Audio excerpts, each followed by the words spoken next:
Hello everyone, my name is Bryan Abbott and I lead a group of people known as VertEc. We plan to build a template for an extraction division that can be utilized by any cannabis retailer within any market so that they can bring extraction all underneath their own roof. Before we go any further, what is BHO, what is THC, what is CBD, what are the things associated with cannabis? Cannabis contains two valuable chemical compounds. Those compounds are known as tetrahydrocannabinol, or THC. It's a compound associated with a euphoric or high experience with a small sense of disassociation and comfort. Cannabidiol, or CBD, is the medical compound that is known to decrease blood pressure or reduce inflammation and destroy cancer cells. These compounds are produced during the flowering stage of the female cannabis plant. Much like tobacco, cannabis is dried and cured and then consumed by igniting the dried flower material through inhalation and other forms of inhalation like vaporization and stuff like that. These compounds are trapped in viscous mushroom-like growths that appear on the leaves and the budding sites of female plants, much like the images to the right. Notice the white snow-like substance. These mushrooms are known as the trichomes. Those are the little mushroom bulbs that you see there. Through the process of the butane closed-loop extraction, we will remove the trichomes from this plant material to make this substance easily convertible to other products and safer for inhalation. Later on, I'll explain the process how we plan to remove those trichomes safely for consumption. And we'll be using butane as a solvent, hence BHO, butane hash oil. We'll be using butane basically washed over the plant material. We'll pull those trichomes right off the material in order for you to be able to consume them.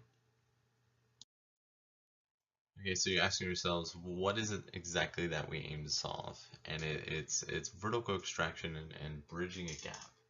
And that gap that we're trying to bridge has to deal with the Oregon recreational cannabis industry. And it's only been active for only 2 years, and numerous regulations and company changes have occurred. Individual companies are commercializing and absorbing other partnerships.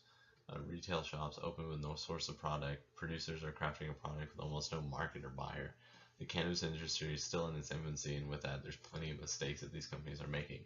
The goal for the current retailers is to begin to bridge these gaps between the different parts of the industry and bring them all together and keep these partnerships from failing and keep these single companies from failing. The current cannabis model has all the key divisions needed for the current industry, all under separate licenses. The companies who are all emerging as industry leaders are all those companies who innovate in partnership with key sources to cut down on costs and reduce downtime for their cash-to-cash flow. A few retailers have included production and packaging with their own models, but the expansion stops there. Our plan is to develop a strategy for a business to bring together all the important divisions of the cannabis industry, such as, but not limited to, the production, packaging, shipping, storage, sales, marketing, research, and the key division we're going to focus on for the duration of this pitch, which is extracting. So how did I come to the conclusion of extracting needing to be vertically integrated into these companies? Uh, so basically all the information I'm about to tell you is cannabis knowledge and information gathered from the front lines. Recreational sales were legal in June 2016, and with that I became a legal cannabis retail associate. Over the past 2 years, I've had the opportunity to conduct sales with Oregon medical patients, chat with thousands of recreational customers, and associate with other product vendors and producers so we can better understand and sell their products to the consumers. I've sold over $1.3 million in total revenue, and now I'm a manager at one of these dispensaries. Without showing direct sales information, I'll be stating facts based on those observations and will do my best to explain every detail. Cannabis can be sold in various forms. Uh, Other popular methods include edibles such as candies or brownies, or concentrates such as lotions, topicals, and vaporized products. The most popular way of smoking cannabis is the cured flower, which is ground and then smoked. All the divisions are important to include into a vertical cannabis model, but I think extracting is the most important because it bridges the gap between the cured cannabis flower and those concentrated products. The THC and CBD are extracted, and the resulting product cannot age. It's potent and extremely flavorful, and has a much longer shelf life than its flowering predecessor. It's very important for future companies and innovators in the cannabis industry to begin incorporating all these divisions together, but I believe it will begin with extracting. Companies must order their cannabis extract, wait for the invoice to fill, wait for shipping, receive the product, retag the product, then ship to retail where it awaits sales. The first retailer to extract their product will receive their flower from the producer, extract it, package, and ship it for retail. Future developments and research can also include other concentrated departments, such as an edible department, topical department, or any other future concentrated innovations. So why will this work? The reason for my dispensary's success has been due to key partnerships with our flower producers and shipping agency. All three of these divisions are owned by the same company, and therefore the time and money associated with producing and shipping product to our retail locations is seamless. When recreational sales first started, it was our explicit flower prices that drove our sales. We can reduce our flower prices up to 50% lower than our competitors only because we're not paying full wholesale price for our company procured flower material. I expect to do the same with extracts. I expect to repeat the same tactic with concentrate sales. Recent sales also suggest that consumers are wanting the concentrated variant versus flower material due to such low market costs for concentrates. Creating an extraction division, we will repeat this tactic by reducing the need to source concentrated materials, to include edibles and other products in the future, and reduce the time needed to wait for them to ship. Instead, we will receive our flower, extract, ship, and sell with much lower costs and time. So the current hypothesis and research that we're trying to solve is, can an extraction division be vertically integrated into a cannabis retail model fast and efficiently, meanwhile increasing the long-term revenue? So step one of trying to figure out what our continuing costs are going to be is trying to figure out what our extraction purchases are going to cost, our initial overhead. So the first research was finding costs associated with purchasing and operating a closed-loop butane extractor. This was done by comparing over 15 different distributors with extracting equipment and comparing the price value as it pertains to our model.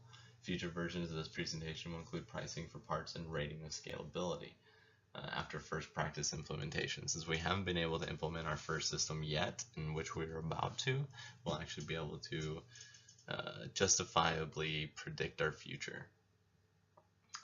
The first system tested uses 1 pound of flower material and converts it to approximately 95 to 125 grams of concentrated product. The final price of the standalone system was $14.95. So for $1,500, just with a few single runs of material, we can already pay back the costs associated with the overhead. The second topic was to research how to safely extract and replicate a high demand product. First, the system requires $150 in butane and $50 in dry ice to operate daily. Labor hours would be operational hours. This system is exponentially cheaper based on the size of the material column and the amount of flower material that can be extracted at one time, meaning that the larger the operation and the larger the scalability, the cheaper the cost. The third topic we had to research is the future of the cannabis market, and if going through all this work would be an option for actually increasing future revenue. So is the increase in concentrate sales actually going to outweigh flower sales? And our prediction is yes. Flower sales have had an increase and decrease in demand throughout the year with an overall decrease annually. So large quantities of flowers can be produced only once a year, leaving little room for mistakes and almost no room for new product sustainability. Since we can only be cropped once a year, we can only plan on new product once every year. Concentrate sales are on the rise because old flower material is being turned into concentrated material.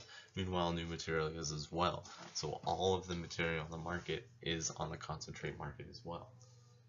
As customers gain knowledge about cannabis and the industry, most senior recreational consumers transfer to concentrates because they're a healthier alternative, and the concentrate list of products is a lot larger.